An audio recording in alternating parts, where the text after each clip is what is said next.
I think we should play air hockey. Can we jump in on that? Let's see if we can jump in on that. Did you have? I had one of these when I was a kid. Wow. Where did you grow up? Staten Island. Can I play? Is the right way? Yeah. Cool. So if you own this, it's not going to be fair. Well, I owned it when I was like 6. Ready?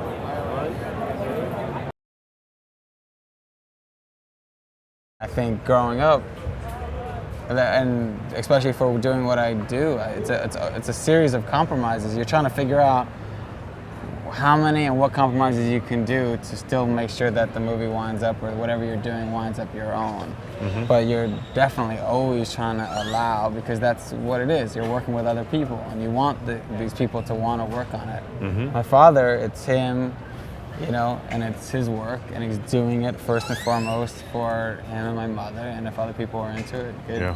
That's great. Mm-hmm. Whatever I would do to my hair, or pierce whatever, they would just be like, oh God, it's so normal, can't you? It's just so obvious, it's so easy. Not that I don't appreciate where I come from and my parents, but they're relatively normal middle class, and so I envy, growing up with parents that sort of understood the artistic impulse and understood the unconventional behavior, but I can see why I would. You have a much easier chance of rebelling. All I can do is be normal. Because even like half rebelling, or it's still not the same. Yeah, the idea that I'm not campaigning for Palin right now, I mean, that's probably what my real calling should be doing if I really want to upset them. I love how you don't go from a character who's not cool to a character who's cool. You go from a character who simply just becomes who he is and owns who he is a little bit more.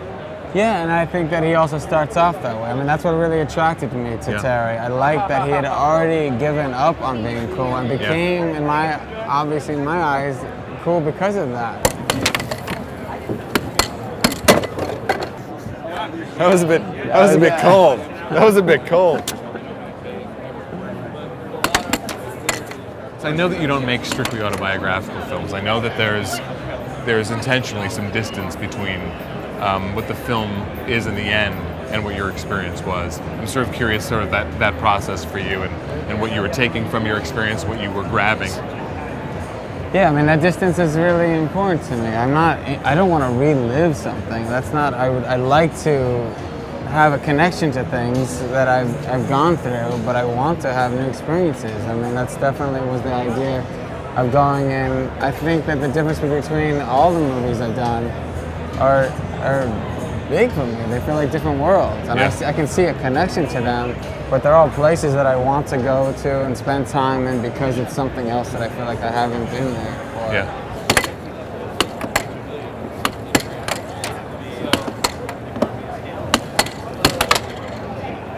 You're being old defense.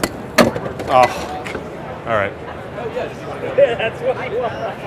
Oh, the kid wants in there. I feel bad. We were actually in the way of a child playing that game. Oh, that wanted to get in on that. I like the clash.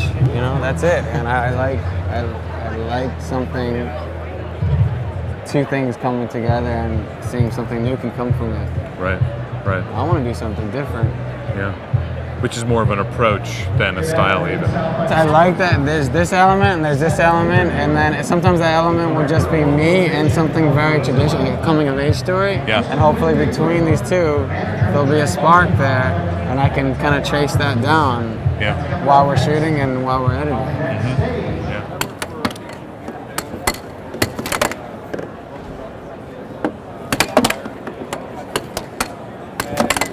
Yeah. You read it? Shadow. What's that nice. say? White Riot, man. You don't know the clash. Thank you, dude. Jeff, I'm disappointed in you. I just wanted him to say it. Oh, okay. No. So manipulative, these directors.